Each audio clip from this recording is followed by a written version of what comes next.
Foxtrot 1-3, this is Tango. 9-3, 5-4 effect, out. Grid 632, 496, over. Grid 63249 out. Infantry company in tree line, over. Infantry company in tree line, out. Fire mission. Battery 1 round, 5-4 effect. Shell, AT, lock, X-ray Yankee. Charge 5 white bag. Fuse, quick. Deflection, 3, 2, 5, 4. Quadrant, 3, 6, 0.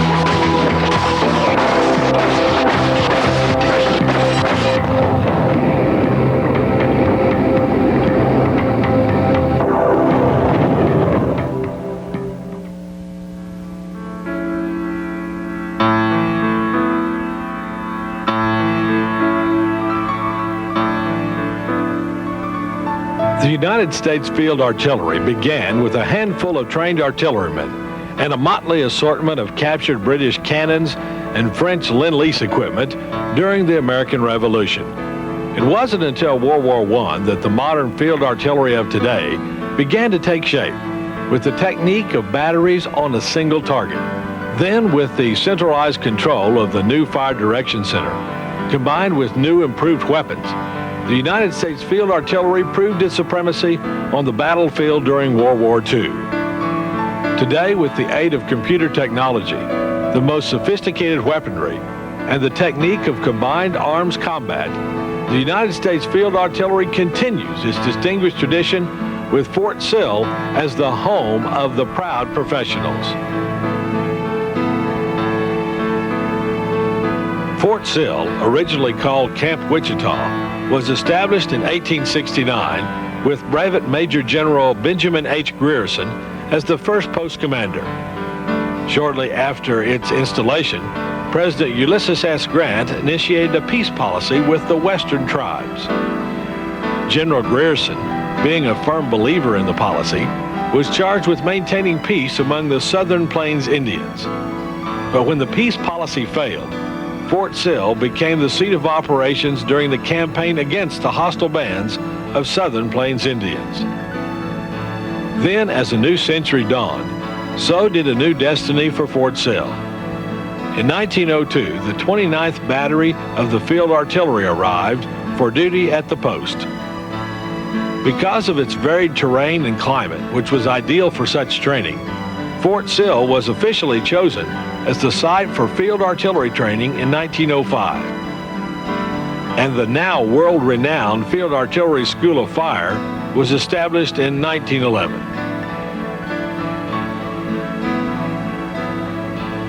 From those very simple and humble beginnings, the men and women of the Field Artillery have proved to be the leaders in their profession.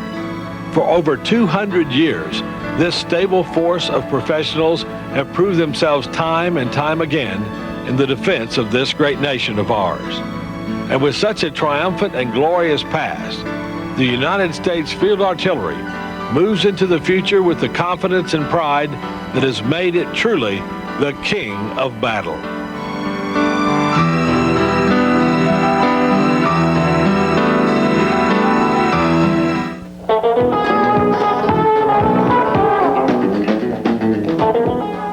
When the new recruit steps off the bus at the Fort Sill Reception Battalion, he takes the first step toward a new and exciting career in the United States Army.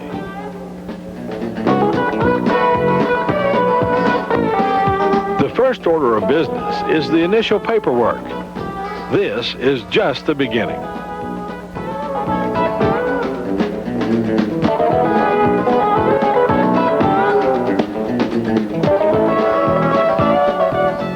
The soldier is given a thorough checkup.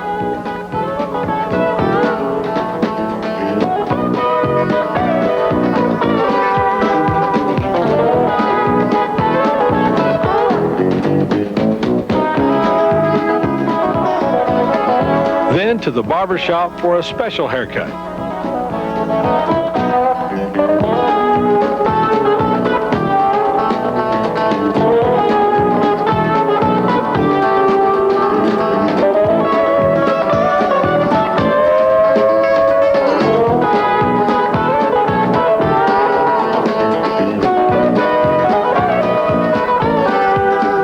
Each soldier is given an initial pay for essentials.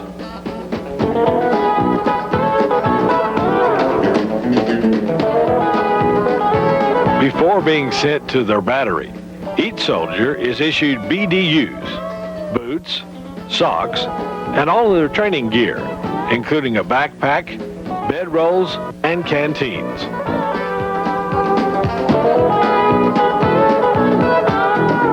Then it's off to their new life.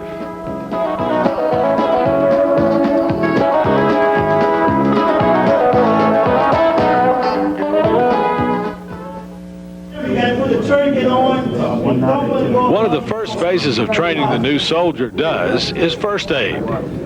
There are many important applications of emergency medical care that the soldier learns, such as treatment for shock, CPR, and how to apply a tourniquet and splints.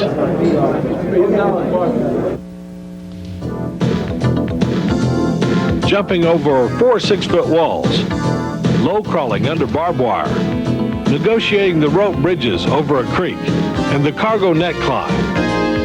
This is the Combat Conditioning Course. CCC is the first major test of the soldier's fortitude and stamina.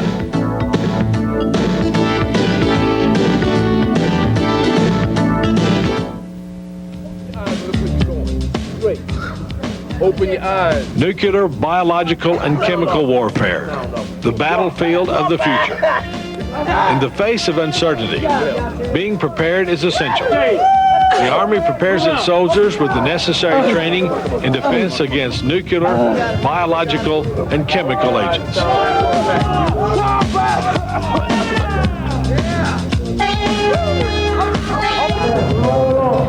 The rifle becomes a soldier's most effective piece of equipment in a profession of arms, and its use must be second nature.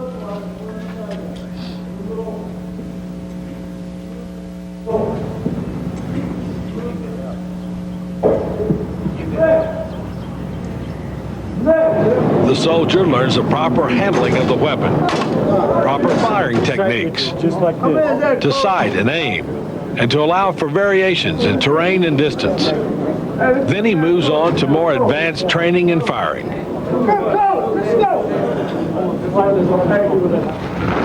After many hours of training and reinforcement, the soldier is tested on all previously taught skills and principles by engaging targets at various ranges. He is designated either a marksman, sharpshooter, or expert. Okay. I want you to aim center mass again, right? Although the phrase dining facility is relatively new, the purpose is not. At peak performance, the dining facility is capable of serving up to 250 soldiers in 15 minutes in a battery-sized facility and 1,250 soldiers in 45 minutes in a battalion consolidated facility. It is still, however, reminiscent of the days when it was called the mess hall.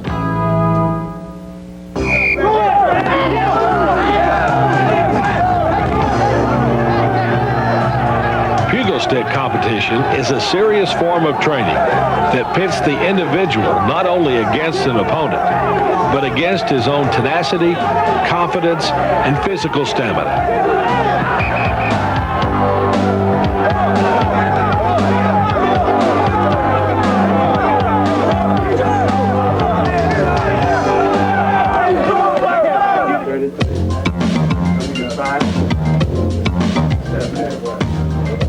There is There's a great deal of pride attached to the uniform of the United States Army, and for the soldier who puts it on for the first time, he knows all of the hardships was worth it.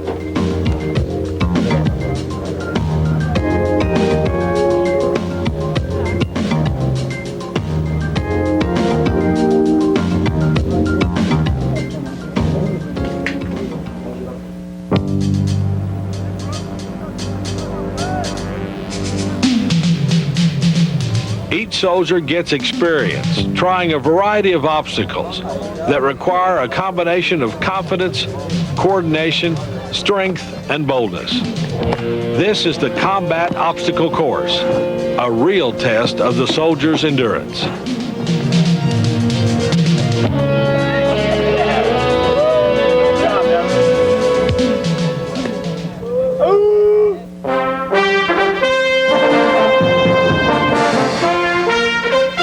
Graduation Day, the first milestone in the soldier's Army career. Family and friends are cordially invited to share in this special day, honoring their loved ones. For the graduate, it's a day of pride in the knowledge that a formidable accomplishment has been undertaken and achieved.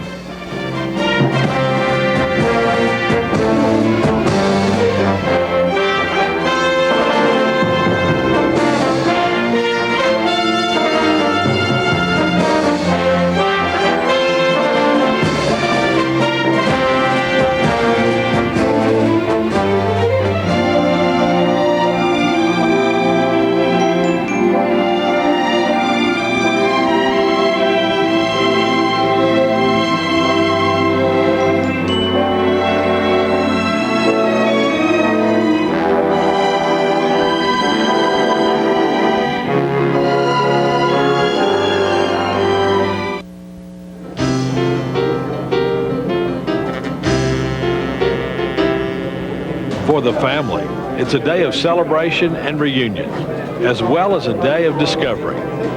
For the young man that said goodbye is now a confident soldier, ready to go on to the next phase of his Army career.